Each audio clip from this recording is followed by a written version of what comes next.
got all these side effects. And patients read about them. And I am less inclined to just do a knee-jerk reaction and put someone on Fosamax now, unless we have an internist helping us on the case. Okay, so that's pyridostigmine and prednisone. Any questions about those? Yeah, Ann? What about, reclass for, Yeah.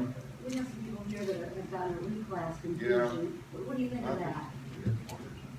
Well, yeah, so you always ask me the hardest questions, Ann. These are the ones I don't know how to answer. That's when I refer patients to the internist. Because there are these amazing therapies now for osteoporosis. Fosamax was the first, but now there's all these IV drugs, and once a year or once a month, and I guess they're great. I mean, I think they're really good, but we in neurology don't order those. We have the internists order them. So I think they're really used, my understanding is if you have definite osteoporosis based on bone density scans. So it wouldn't be a preventive thing. And usually, so I let the patients have that discussion with the internist. What's the best drug to go to? Should you do Fosamax, or should you go to one of these new infusion drugs? And maybe when we have the panel, Michael and Mamatha may be smarter about those than I, but I never know when the internist has decided to take that big jump and to use those intravenous therapies.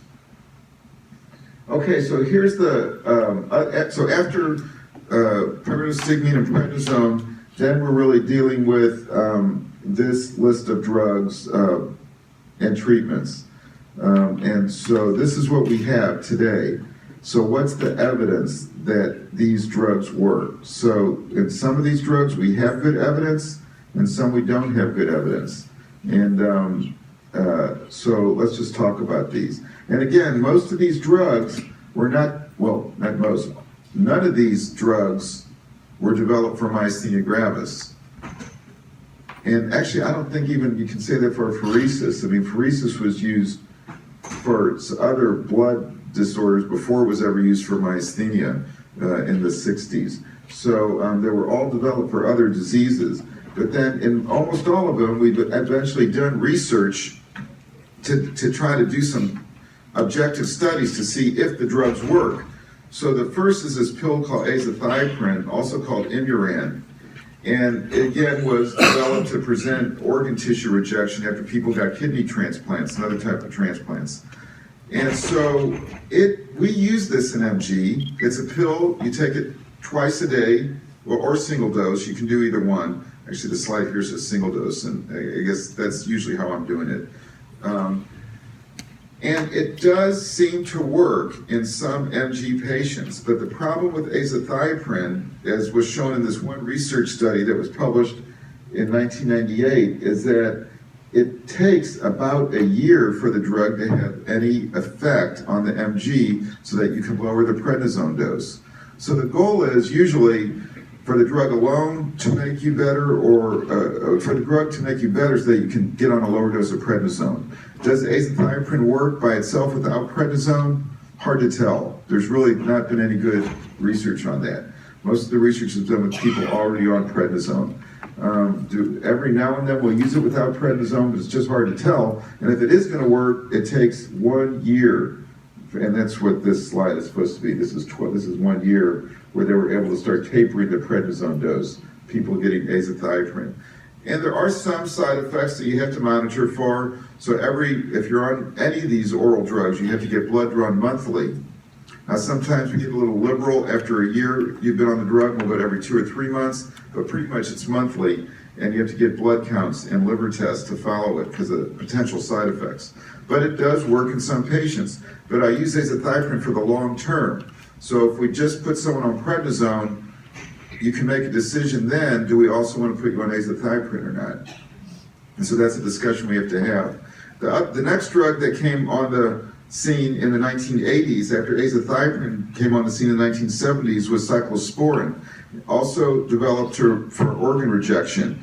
And there's been 2 studies, smallish studies, that were done that showed cyclosporine seems to work. And basically it works by inhibiting the immune cells, T cells. And so the dose that we use when we're using cyclosporine is, I usually use 200 milligrams a day. There are 100 milligram capsules, and I use 2 a day. So it does have side effects. You have to watch kidney function. It can cause high blood pressure. But I actually think of all the drugs that I'm going to talk about, oral drugs, other than prednisone, there's the best evidence for this drug that it works. But we don't use it that much anymore. Is anyone in the room with cyclosporine? None. So in the 80s and 90s, I was using a lot of cyclosporine. It was the hot new drug for myasthenia. And then that seemed to shift, and people went to mycophenolate, or Cellcept is the other name for that drug. And it was thought that Cellcept was going to be the wonder drug for myasthenia. It was easier to use than cyclosporine. You didn't have to monitor it quite as closely. But then we did 2 large research studies which were published, and they were both negative. The Cellcept caused no improvement in the MG patients in 2 large national MG studies, and we were in both of them here at KU. And this is a problem. And so, does the drug work for MG or not? There's a huge debate in the MG community, doctor community, and I think I use it much less now than I used to use it before we got the results of these research studies. But we still use it in some patients. It's an option, but patients need to realize it may not work.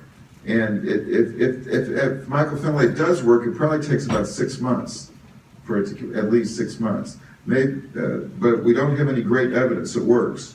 It's easy to use, and we start with these 500 milligram pills, and patients take it twice a day. We can go up on the dose some to 4 pills a day, 4 or 5 pills a day, and you have to monitor the blood count. But again, we don't have great evidence it works. So the next drug is not an oral drug, but an infusion, IVIG. We've heard about that a little bit already. IVIG is gamma globulin from blood donors that's been safely pasteurized, and so it's safe to give to patients, and it's thought that these good antibodies block the bad antibodies. That's the basic idea.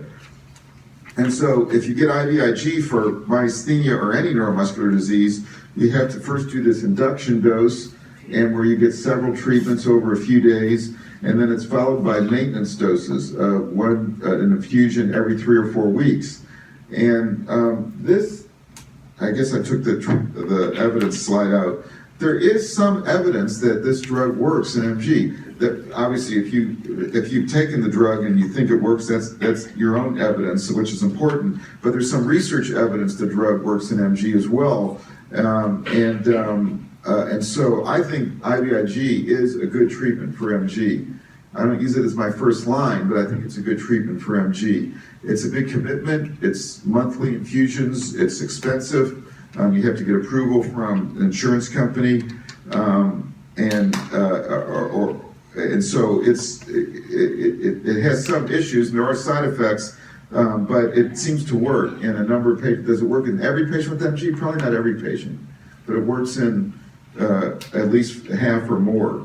There are some really important MG trials going on now by one of the companies that makes IVIG to try to prove that it works to the insurance companies and the federal government, so we can FDA label an indication for IVIG and myasthenia gravis. This is really important. And we're in these studies here at KU, and if you come to the KU clinic, you may be asked, do you want to be in one of these research studies? We're hoping those studies will be positive, and once they are positive and the FDA puts its stamp of approval and gives it a labeling indication, then an insurance company and Medicare can't turn it down. And so it's really important research that we're doing now. But in the meantime, before you have the results of those research studies, we are using it in MG, and it does seem to work in some patients. Plasmapheresis is another treatment that seems to work in patients with MG, and this is it sort of makes sense. So if you have bad antibodies in your blood, you put an IV in and you suck the bad antibodies out. That's the principle of plasmapheresis. And it seems to work after people have 3 or 4 plasma exchanges in the hospital. We can usually get them some better. Now, we usually use it when someone's really bad, either on a ventilator in crisis, or even if they're not on a ventilator, but they're having a severe exacerbation. That's when we admit people to the hospital and we do plasmapheresis. And they're in the hospital about 10 days. And we have to put a big intravenous line in the jugular vein. It's a big deal. You can do outpatient plasmapheresis, but it's difficult because you have to have really good veins. And so the IV nurses have to be able to put large IVs in the veins in both arms. And if you don't have good veins, then you have to put in a central line, and those can get infected as outpatients. You can put in a fistula too, but they can block off and get clotted. So most of the time we just do plasmapheresis in the hospital. Sometimes as an outpatient, usually in the hospital. And these are, I've already mentioned this, the limitation is the intravenous access. And it only lasts for about a month, and then it wears off, like the IVIG wears off in about a month. So the last routine treatment I'm going to mention is thymectomy, and then I thought I had a research slide. I hope I do. Yeah, I do. So after this, so what about thymectomy? So thymectomy has been around, as I mentioned, since the 1930s. And some people think thymectomy is great for MG, and some people are not sure. And again, the MG doctor community is divided on this. And patients are divided on it too, to be quite honest. So no one knows why taking out an old atrophic thymus gland, shrunken thymus gland in an adult would help MG. And so there's not a lot of evidence that it does. So if it does work, I don't know what that light stuff was. I didn't touch it. Okay, good. Okay, then maybe I better pick up the speed then. So if it does work, it takes a long time, and we usually do it in in generalized patients who are younger, middle-aged adults, and we usually don't do it in ocular patients or kids. There is a randomized trial of thymectomy going on now. What does a randomized trial mean? Well, this is actually happening around the world, and it's funded by your federal tax dollars, NIH dollars, and patients are asked to either have surgery, patients are asked to go into a study in which they either get a thymectomy or they don't, and then we're following them for 3 years. And we're trying to see does the thymectomy make a difference. So this study has been a heroic study. There's been over 100 patients enrolled worldwide, and the results are going to be unveiled in Oxford, England in January, and I'm going to that meeting. So we will know in January the results of the study, and hopefully the results will be clear enough to give guidance, should we do thymectomy or not. We are hoping that after this study is out, that we're either going to do thymectomy in people, or we're just going to abandon that procedure completely. And so this is a big deal, but it's taken a few years to get this done.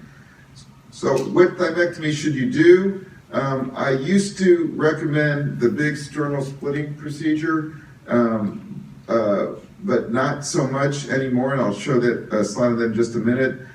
If you